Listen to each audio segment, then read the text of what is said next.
The Kenyan Peasants League, in conjunction with other human rights organizations, have condemned the congestion of chemical pesticides in the country that are exposing Kenyans to diseases. Led by the General Secretary Kenyan Peasants League, David Otieno, the league says the government needs to stop importation of the chemical pesticides in the country and instead encourage and educate farmers on organic pesticides and manure. The league also says that 76% of the imported chemicals have significant side effects on humans and also the environment.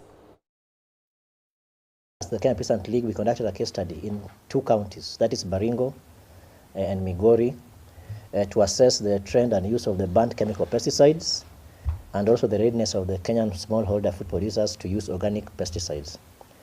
And based on the findings, we found out that there's a majority of Kenyans who are still using the banned chemical pesticides that have been banned in the UK or Europe, but are being imported into Kenya. So the question that we're asking is, if a chemical pesticide is banned in the UK, it means it has got health problems.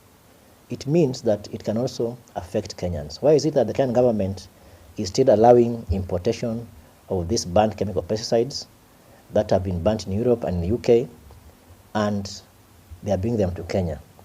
So we are advising the government of Kenya, the NGOs, and the Kenyans at large, including the businesses and the companies that are importing these chemical pesticides, to stop immediately. And we're asking the Kenyan government to start investing in development and use of organic pesticides.